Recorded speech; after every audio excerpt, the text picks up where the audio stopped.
Odisha stamp vendor महासंघर एक साधारण सभा टाउन हॉल ठारे सभापति अनंत प्रसाद जेना अध्यक्षतार अनुष्ठित हो जाइछि। ओडिशा रे स्टाम्प भेंडर मानकु ई स्टाम्प रे नियुक्ति दिया जाइथिबारु मान्यवर हाईकोर्ट को एवं ओडिशा ग्राहकाल को धन्यवाद अर्पण करा जाइथिला। एथि सहित समस्त स्टाम्प भेंडर मानकु बसिबा पई घर जोगाई देबा पई ओ मैनुअल स्टाम्प पेपर सहित कोर्ट फी पर्याप्त परिमाण रे जोगाई देबाकू दाबी रखा जाइथिला। एही सभारे एक कार्यकारिणी कमिटी गठन करा जाइथिला। सभापति अनंत प्रसाद जेना, उपसभापति अशोक गुरु, संपादक रामकृष्ण परिणा, कार्यकारी संपादक सुकांत कुमार महांती, सह संपादक चंदन सिंह, सह संपादक प्रकाश नायक, कोषाध्यक्ष कृष्णचंद्र राउतराय, कार्यकारी कमिटी वेणुधर नायक, संतोष कुमार दे, निशिकांत जेना, परमानंद पट्टनायक, कृष्ण परिडा प्रमुख।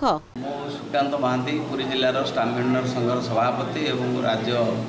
कार्यकारी कमिटी सभ्य। आज मीटिंग आभिमुख्य होची सरकार बहुत दिन पर बहुत आंदोलन पर एवं हाईकोर्ट मान्यवर हाईकोर्टर तदारख आज जो सरकार आमको स्टाम्प भेंडर मानक ई स्टाम्प नियुक्ति कर आमे ताकू किभଳି भाव सुचारू रूप से तुलेबू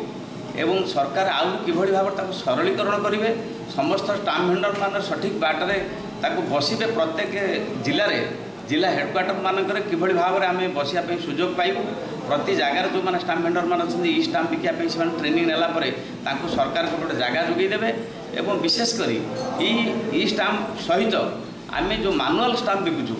कारण आमर मैनुअल स्टाम्पटा सारा छोट छोट ओडिशा रे सबु जगार प्रत्येक जगार छोट छोट भेंडर मान बिकती एवं सेटा साधारण लोकों पाखे बहुत आदृत और साधारण लोकों निहाती आवश्यक एवं ताकू मध्य सठिक भाव में बहुल परिमाण में कोर्ट फी मैनुअल स्टाम्प एगुड़ाक आम लोक जोगे देवाई सरकार पाखे निवेदन करूँ। आगामी सरकार जी भी अच्छा आगामी दिन जी सरकार आसवे आम पाखे संघ सब अली अर्दली कर आंदोलन मध्यम आम बहुत चेतावनी देचु ई स्टाम्प सरकार शुणिना किंतु आज हाईकोर्टर हस्तक्षेप फल निश्चित भाव में सरकार आमको से ई स्टाम्प नियुक्ति कर शेष मुहूर्त में आम धन्यवाद दूँ। ता सहित किभଳି भाव में एक सरलीकरण करा आहरी भल भाव में साधारण भेंडर मानक आम किभଳି भाव में ये जिनटा सुरखुरी चल पारे और जहाँ आवश्यक अच्छी किभଳି भाव समस्त सुविधार सुजोग जोगे दिज्व से सरकार पाखे आम दाबी करूँ। ये आम किसी विरोध करूँ ये आम समस्त समर्थन करुँ सरकार को समर्थन करुँ हाईकोर्ट को मत आम स्वागत करुँ हाईकोर्ट पदक्षेप को एवं समस्त डाकिचु आलोचना करूँ किभଳି भाव में ई स्टाम्पटा आम जेहेतु जमा करूँ सेटा केमती सरलीकरण भाव में सुविधार सब लोग जानवे आ से बाबद आम आलोचना पर्यालोचना यही सब चलो आज सभार।